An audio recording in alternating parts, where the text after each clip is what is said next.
സനാതനധർമ്മത്തെയും ക്ഷേത്രങ്ങളെയും തകർക്കണമെന്ന് പറഞ്ഞ അസുരവിത്താണ് ഉദയനിധി സ്റ്റാലിൻ. പക്ഷേ ആ അസുരവിത്ത് ഇപ്പോൾ ഭസ്മം പൂശി നടക്കുന്ന കാഴ്ച കാണുന്നുണ്ടല്ലോ അല്ലേ സർ? ഉണ്ട്. അതിൽ അത്ഭുതമൊന്നുമില്ല.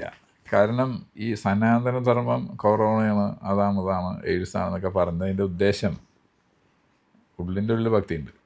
പ്രശ്നം അവിടുത്തെ വലിയ മുസ്ലിം വോട്ട് ബാങ്കായിരുന്നു. അതിനെ ലക്ഷ്യം വെച്ചുകൊണ്ടുള്ള വേഷം കെട്ടുകളാണ് നടന്നത് മുഴുവൻ.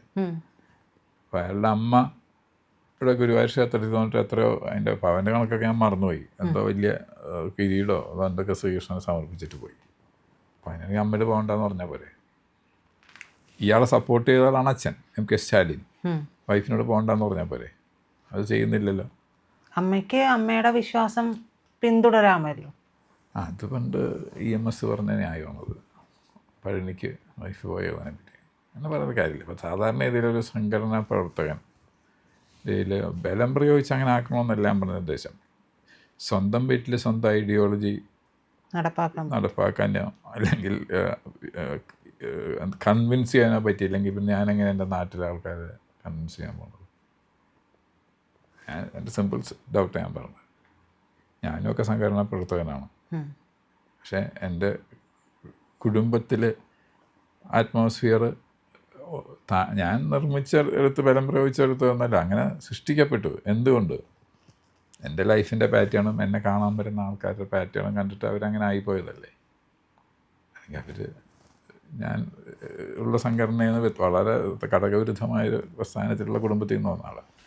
അപ്പോൾ അത് സാധിക്കുന്നില്ല എന്ന് പറഞ്ഞാൽ പരാജയം തന്നെയാണ്. അങ്ങനത്തെ ആൾ പിന്നെ സമൂഹത്തിൽ മാറ്റം വരുത്തുമെന്നും പറഞ്ഞു കഴിഞ്ഞാൽ വിശ്വസിക്കാൻ പറ്റില്ല. അപ്പോൾ ഇതിൻ്റെ ശരിക്കും അയാളുടെ ഉദ്ദേശം എന്ന് വെച്ചാൽ അവർക്ക് ശരിക്കും ഭക്തിയുണ്ട്. ഇപ്പോൾ ഭസ്മം പൂശൽ പിന്നെ ഇന്ത്യൻ പൊളിറ്റിക്സിലെ ഒരു തമാശയാണ്. ഈ ഫാൻസി ഡ്രസ് സെലക്ഷൻ ആകുമ്പോൾ ചേക്കുന്ന രാഹുൽ ഗാന്ധി ഫാൻസി ഡ്രസ്സ് അല്ല പൂണ്, ഞാൻ ബ്രാഹ്മണനാണെന്നൊക്കെ പറഞ്ഞൊരു വേഷം കെട്ടി കാണിക്കുക.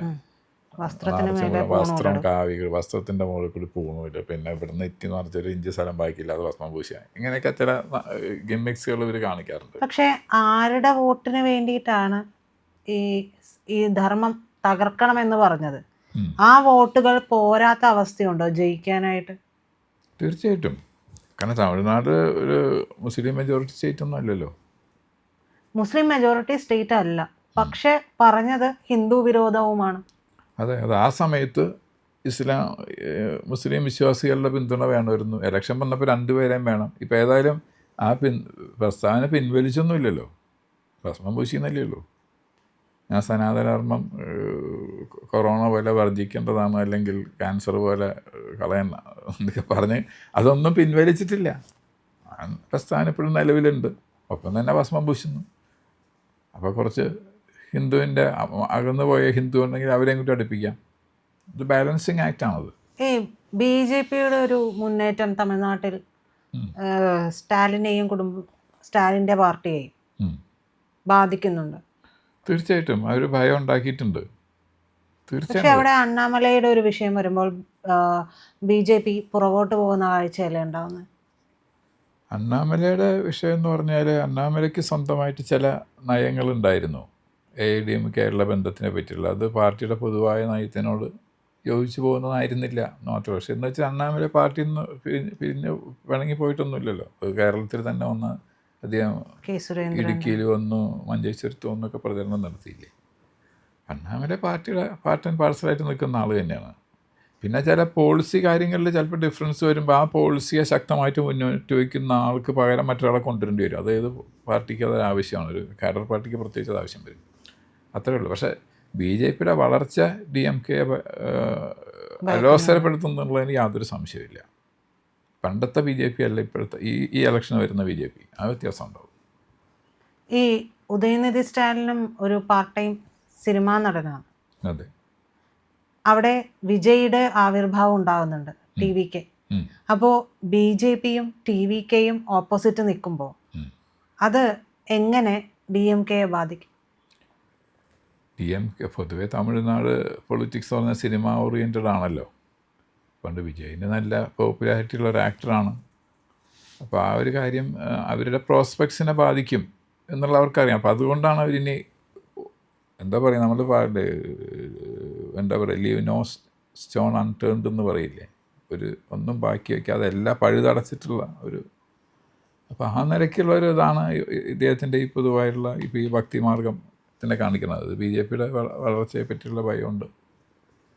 പിന്നെ ഇതൊന്നും പാർട്ടിയൊന്നും ഇല്ലാത്ത ഹിന്ദുക്കളുടെ വോട്ടിനെ ബാധിക്കുമെന്നുള്ള പേടിയുണ്ട്.